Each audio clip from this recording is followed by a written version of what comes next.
Welcome to this edition of No Nonsense. We're going to take a look at food inflation, food shortages, what's going on in the world of agriculture.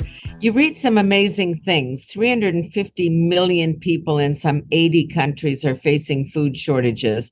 And this in a world where we have overabundance in many places and scarcity in others. And why don't we have a policy that seems to work?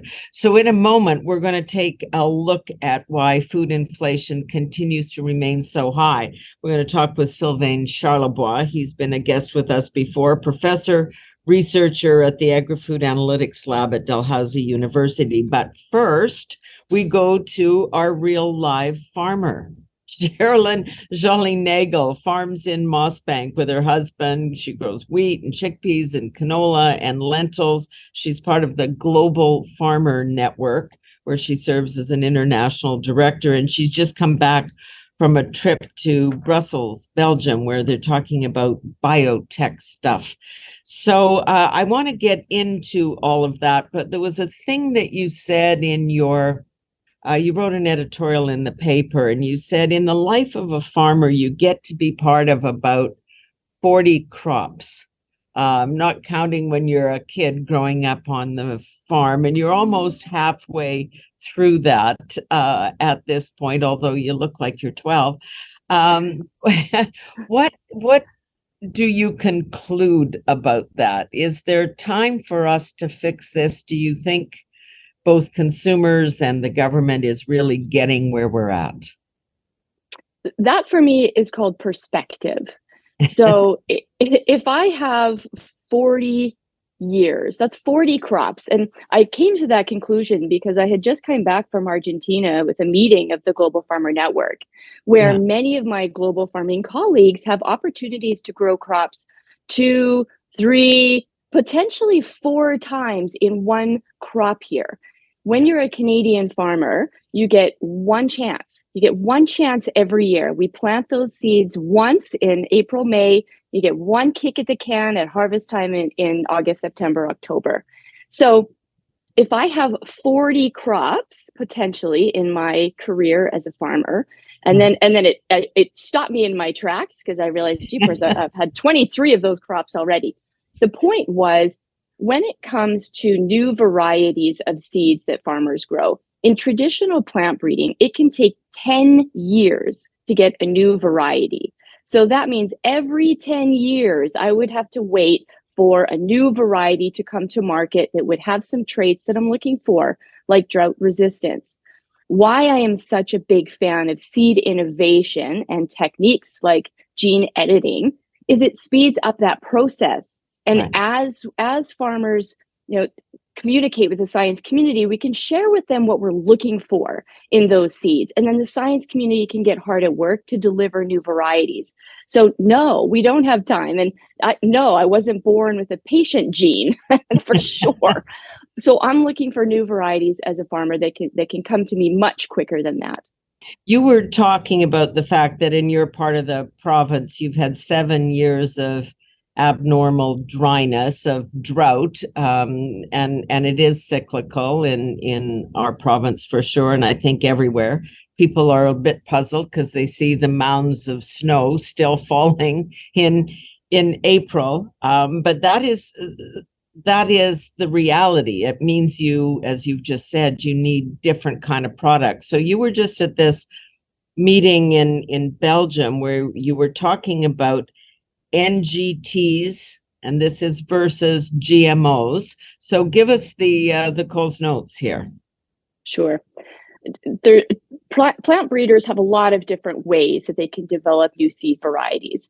And gene editing is one of those ways that they can go deliver a new variety.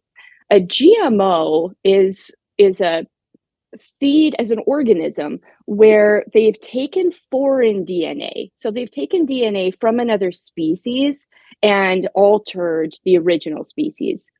This new technique, NGTs, we're going to throw another acronym into the system. So NGT, genetically modified organisms. So yes. A lot NGTs of controversy around GMOs. Yes, of course. And right. And in sorting out some of that fear, people were concerned about taking foreign DNA from another species and inserting it into the new one. That bothered them. It was worrisome. An NGT does not include foreign DNA. So it's only altering the genes, editing those genes within the same species. So a vastly different innovation. It's like the science community listened to concerns of consumers. In no way, shape, or form was the GMO and other plant editing techniques of concern to the food system. There was never any food safety issues. However, this new NGT, new genome technique, I hope will dispel some of the fear that consumers had around gene editing and those techniques that plant breeders are using to deliver new varieties to farmers. Does this also help people like you deal with the fact, because we've been hearing about this on the news, that we're heading into a period of time where there are fewer farms? We know that farms are getting bigger, but also fewer farmers, that next gen isn't really just keeping up with the family farm as we had for a couple of generations. There is one, and I would say that's common not only in Canada, but all around the world. There isn't a new generation that is just flooding into production agriculture. There's not a lot of kids putting their hands up saying, I want to be a farmer when I grow up. So, of course, we have to start listening to those of us who are farming today and asking them what it is that they need in order to be more productive. If there's going to be less farmers, they have to be more efficient. And without question, new seed innovation is near the top of the list of ways that farmers can be more efficient. It allows those plants, every year, every single farmer around the world, if there's one thing we have in common, like we're not all driving the same tractors, we don't all have drones, we don't all have, brand new technology, but the thing we do have in common, besides, fighting with Mother Nature at times, is we all plant seeds. Every one of us can benefit from seed innovation. And if you ask me, what near the top of my list of traits that I'd be looking for would be drought resistance. Typically on the prairies, we are just not dealt, a handful of rains throughout the growing season. We've got that winter snow, which gives us some soil moisture, and then we rely on rains throughout our growing season. It's vastly different than other places around the world, but a drought-tolerant seed variety, a seed that I can plant in the ground that requires less water, would be of tremendous benefit. Last time you and I spoke, we talked about nitrogen use and the fertilizer reductions, the mandates that were coming at us from government. A new seed variety could potentially allow us to use that nitrogen more efficiently. All of these things that are lining up would certainly be of benefit to farmers. What's the status of that? What's your sense of where government is on what they were talking about was reducing emissions from the use of fertilizer by 30%, which just had farmers tearing their hair out saying, how are we supposed to feed the world, never mind Canada, if we have to see a 30% reduction? Well, I certainly hope that they heard us loud and clear that was an impossibility, and that it very much goes against their position to increase food supply around the world and to increase Canadian exports.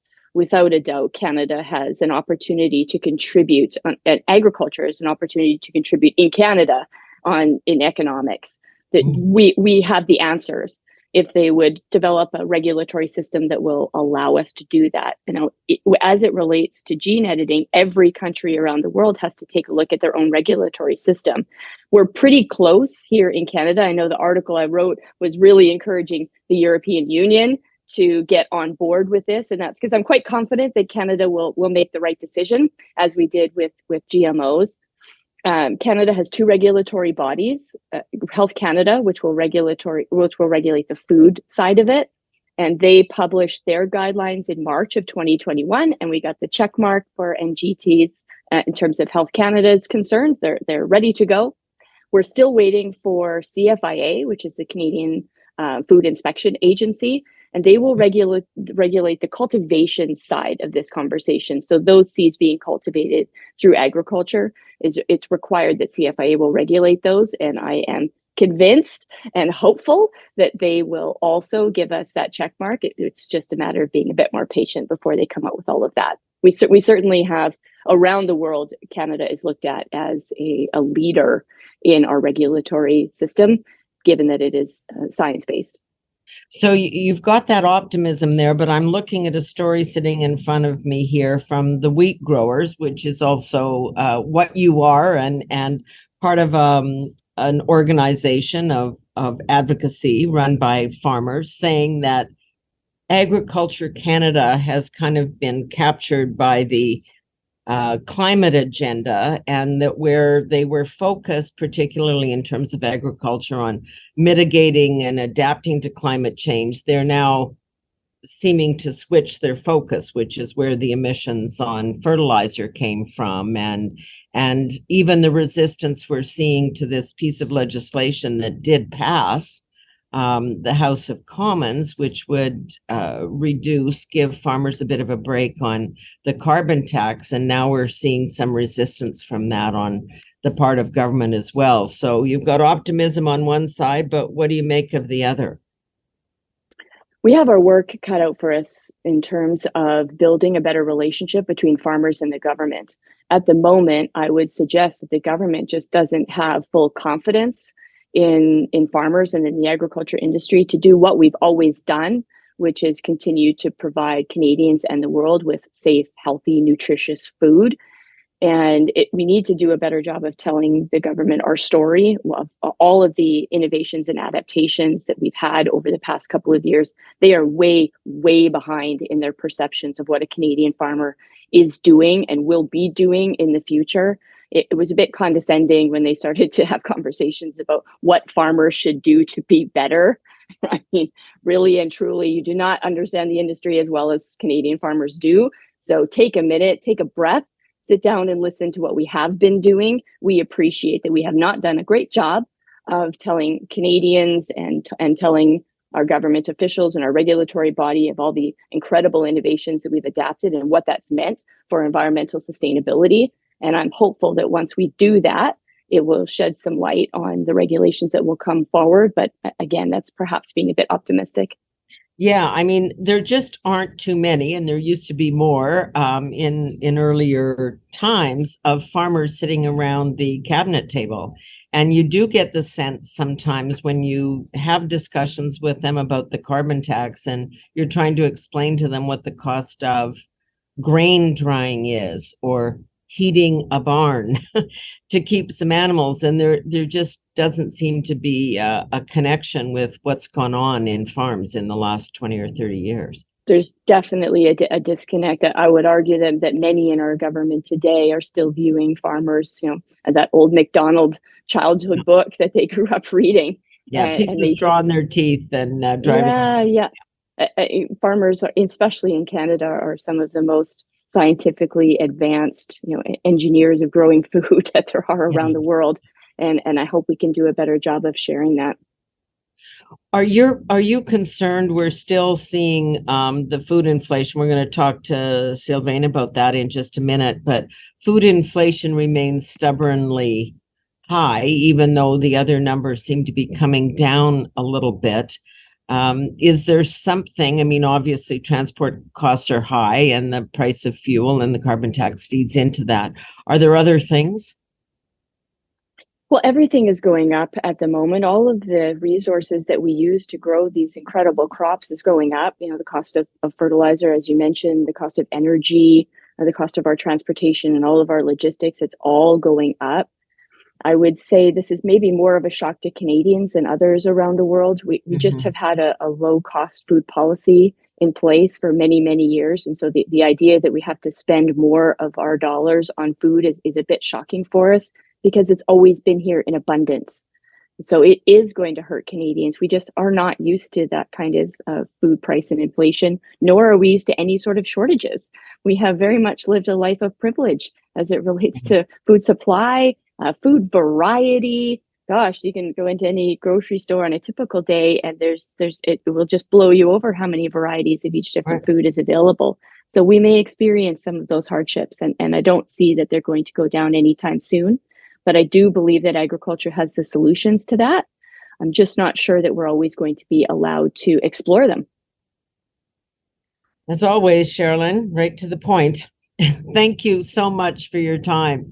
Cherilyn Jolly-Nagel, she's a farmer in Mossbank, and she is also part of the global Farmer Network internationally. She's an international director. Great to see you, and we'll be back with the food professor in just a moment. Continue this discussion on food inflation.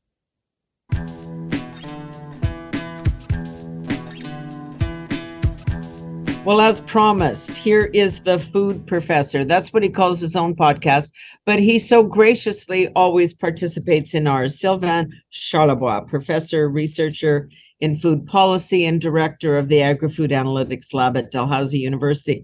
Hello. Nice to talk to you again, Senator. Great to see you. So we're, of course, going to ask you why food inflation continues to soar. The other numbers are coming down. Yep. But food inflation is still 9 plus, almost 10 in some places. So why? Why? I mean, food is a different beast. It's like energy. It's a global economy, and this global economy is impacting food prices everywhere, including Canada. Even though Canada actually has one of the lowest food inflation rates within the G7, we're number 3 right now after Japan and the US. A lot of people are concerned, and it doesn't feel like it. The reason why it doesn't feel like it is the gap between inflation and food inflation is at 4.6% right now, which is the highest it's been since 2009. So while people are looking around the economy and they feel that things are starting to feel normal again, well, the grocery store is just a totally different story. Yeah. Now, all the experts are starting to say that we can no longer blame the war in Russia and all of that for and supply chain issues, that this really is becoming a domestic problem, mostly because of transportation costs, because the carbon tax just adds that much to driving a truck and dropping off food anywhere. Is that your sense?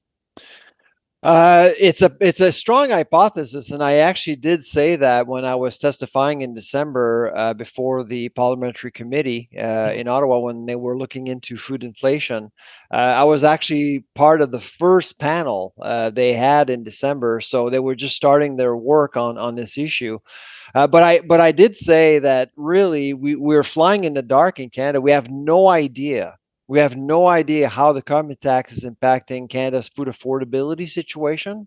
We have no idea. And every time I raise this issue with some academics, it seems as though the Smart Prosperity Institute in Ottawa has all the answers. But when you start looking at some of their studies that they're either supporting funding or because it's part of they have a large network of knowledge. It's a great network. When it comes to energy, I think they've done some great work, but on food, it's a sea of nothingness, really. And there's a lot of speculation. By 2030, we'll have a carbon tax of $170 a metric ton, and we still have no idea how that would impact families in Canada. So we have the rebates. People are getting rebates, and that but seems to be matching up. I mean, even the parliamentary budget officer is saying this is now a real cost to families. But it's an overpowering narrative coming out of Ottawa. You'll get some money to deal with this carbon tax, but it's not going to be enough. And then when it comes to food, I don't think we've done the arithmetic around how the architecture of the food industry will be impacted. For example, well, if processors are taxed, and in America, they're not. What's going to happen to Kellogg's and Pepsi and all these companies? They're likely going to stop investing in Canada and they'll start investing again in the US. And so we'll lose some processing capacity, which would be a disaster, because if you don't control processing, it's harder to support farmers and it's harder actually to innovate to support consumers in the end.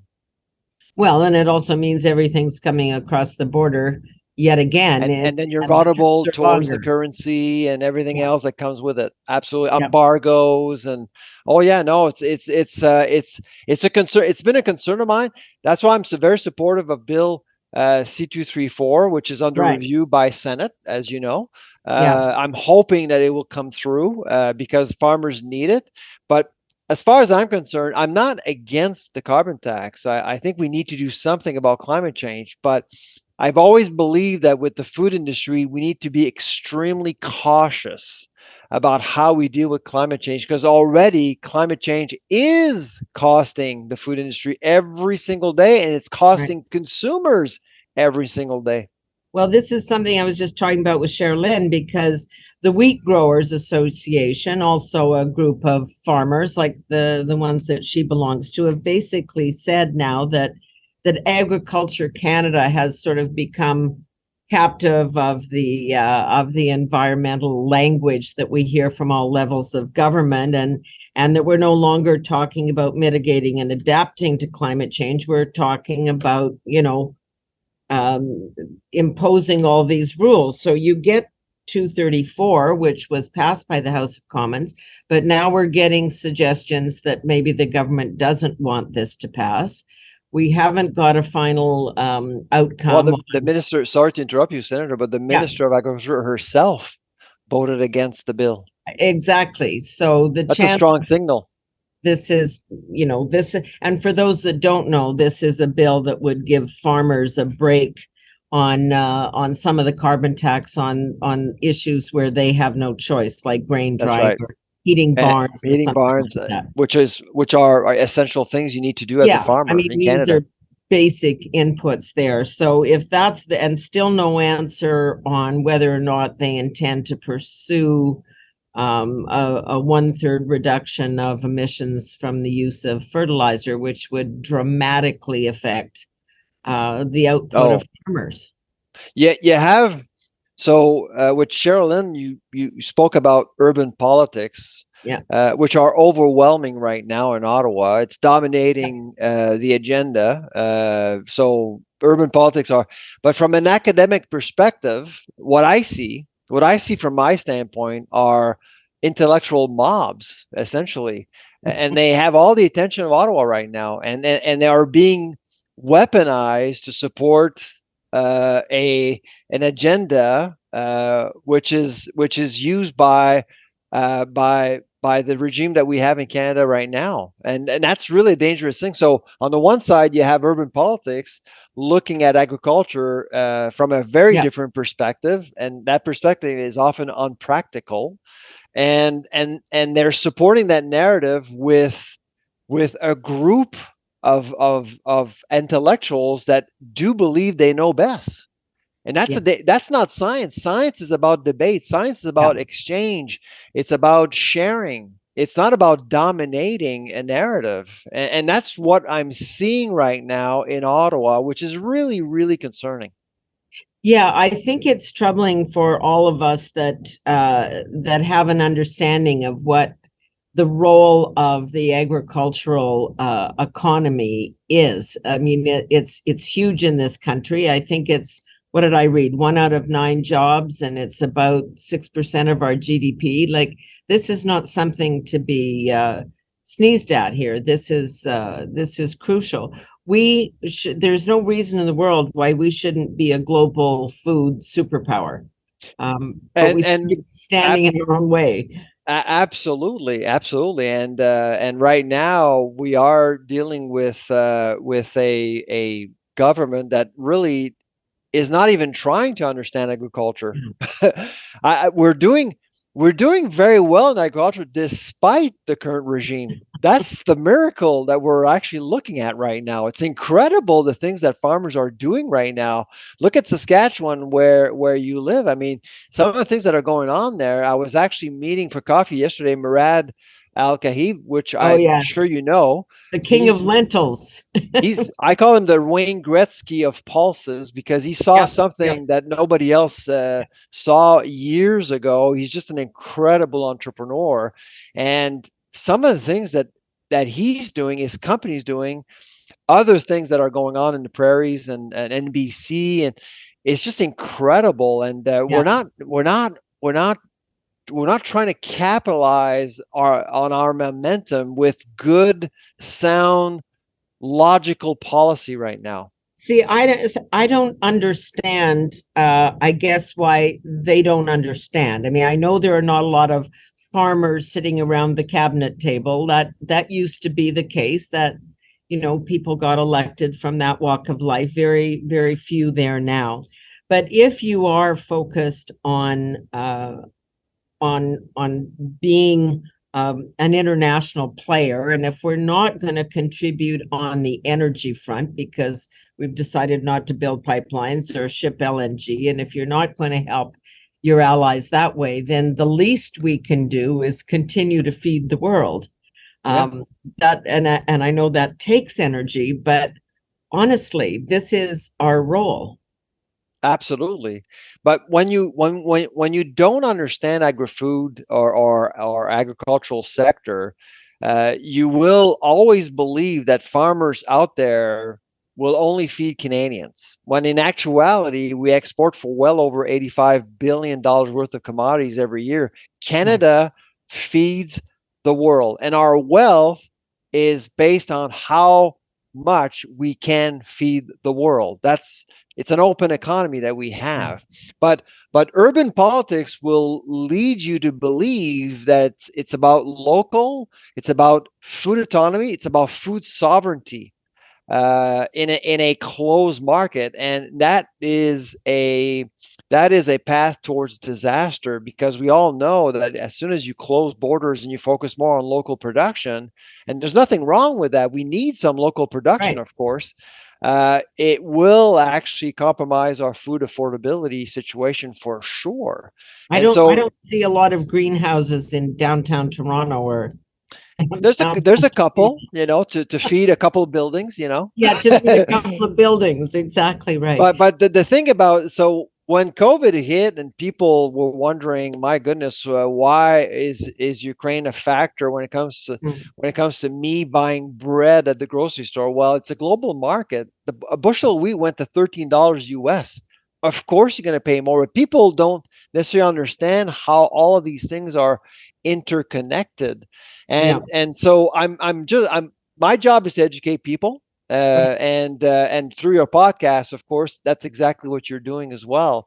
But it's been, Senator Wallen, I must say, it's been extremely difficult to cut through the noise over the last 12 months because of inflation, people simplifying, politicizing the issue of inflation, pointing fingers at one man, thinking that Galen Weston is responsible for Germany's 20% food inflation rate. Right. It's been very difficult as an academic to try to explain to people what exactly is going on, and the data is there.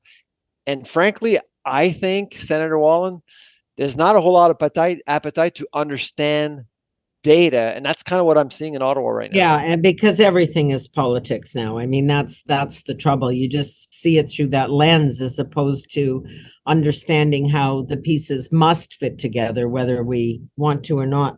A couple of questions on that global side. Statistics now. India has now become the largest population in the world. It's for the first time ever past China. What does that mean in terms of demand on a food source and supply? When I wish I could actually provide you with a visual, but try to visualize the world map. Okay, the European centric world map. If you can put a circle around China and India. Okay. And in that circle, there are more people living in that circle than outside. Right. That's where our money is. That's where we need to do business as Canadians. That's where we need to go. I know there's a lot of politics going on in China, and of course, India is not an easy place to do business with, but there's so much potential. There's so much growth there. We're almost at 40 million in Canada, but looking at the big picture, I don't think we'll actually reach 45 million. I actually don't think that the globe will actually reach 9 billion people by 2050. The rate of replacement in 75% of countries is actually under 2 now.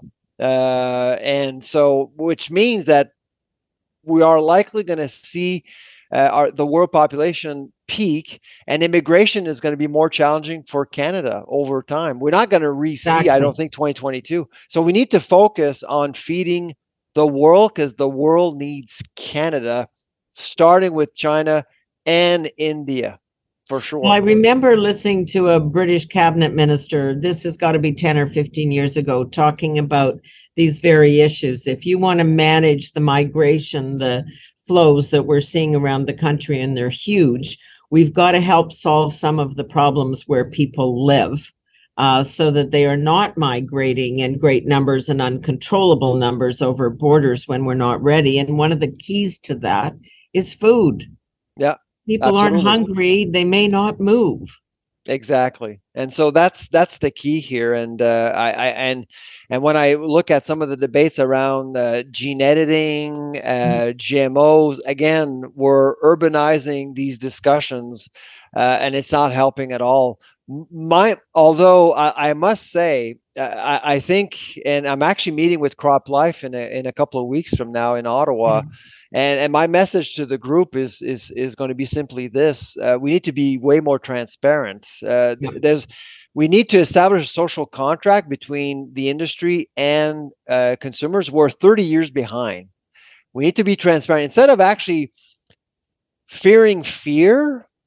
Let's try to be honest and tell and embrace the technology and explain to people what we're actually doing out in the field, so they can actually understand and befriend the beautiful technology that we're developing in Canada, or else it's not gonna work. I was actually meeting yesterday in Toronto, the CEO of Ontario Genomics, Bettina Hamlin, who's incredible.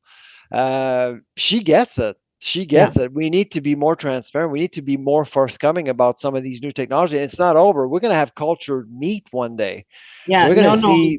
There's lots of stuff going on in the science field, in the life sciences, that we need to explain to people before we see these Franken-food sort of campaigns that basically hijack our agricultural agenda. Well, that's what Cherilyn was talking about, because there's so much, urban craziness about things like GMOs when we've got it everywhere. That's why the debate on the NGTs is, succeeding. Oh, I know. Somehow it's, we're not fooling around here. We're just making this seed better. We're not making it into a Frankenseed, right? But look at the disaster with genetically modified salmon. I know. It wasn't even out yet, and it was boycotted everywhere because it wasn't labeled. And nobody. And I spoke to Aqua Bounty. Listen, you may want to talk to consumers here. Don't just talk to buyers. Talk to consumers. They're going to be buying your stuff. If they don't want it, guess what? Grocers are going to ban your product, and that's exactly what happened. Okay, I'm just making it very clear once and for all. I'm not eating bugs.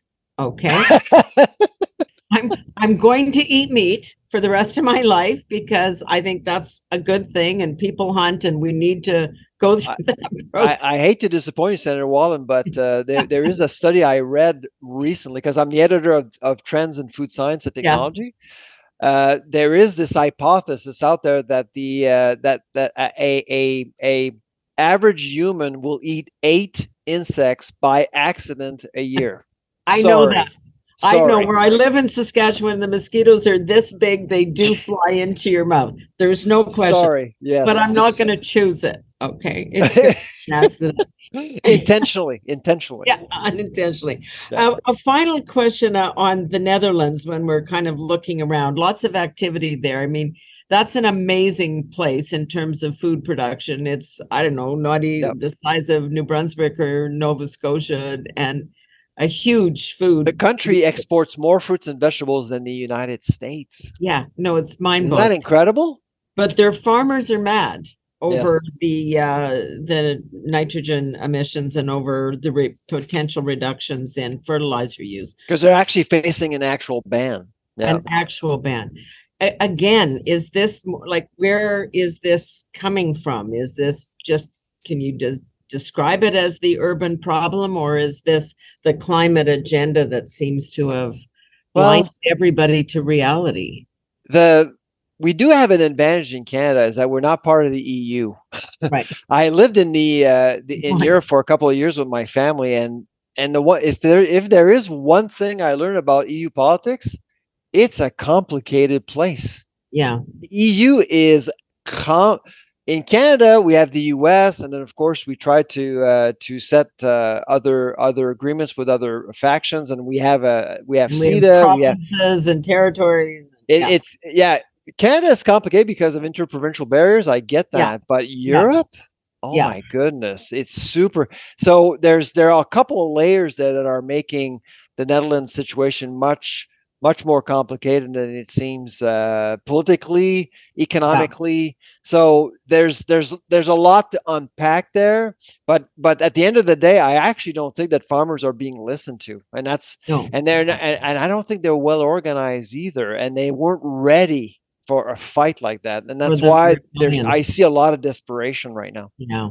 See, I guess that's why I'm getting at this question when we see restrictions there or production that might be halted for any number of reasons. If we're being restricted here because of the impact of things like the carbon tax on farmers and perhaps emission restrictions, you begin to wonder how we're going to maintain all of this abundance with all of these international forces at play, and here too domestically seeming to restrict the production of food and our ability to share it worldwide when we should be doing the opposite. I think so. Yeah, I think, like I said earlier, I think we need to be extremely careful with what we do with our ag sector, no matter where it is, whether it's in Canada or elsewhere, because stakes are huge. Yeah. So if we are to implement a carbon market, if we are to focus on that, I mean, they are advantages to a carbon market, by the way. We can actually see more nearshoring or onshoring, and we're seeing some of that in North America. So it's not all bad. Yeah. But we need to be extremely careful and measured because stakes are huge, huge for humanity. I was going to say great to talk to you, but then again, I don't really feel like that when we finish this conversation. You're making me very concerned. Well, I'm trying to honor the theme of your podcast, which is all about common sense. So no, it really is. I really appreciate your insights on this. It helps give us some perspective, and God knows we are fighting the urban-rural battle in this country, and I think we long will. But thanks for this again today, Sylvain. You're always so willing. Appreciate it. Sylvain Charlebois, professor, researcher in food policy, the director of the Agri-Food Analytics Lab at Dalhousie University, and he hosts his own podcast called The Food Professor. So look for that when he's not on this one. Okay. Thanks. And thanks everybody for tuning in today for this edition of No Nonsense. We'll talk again soon.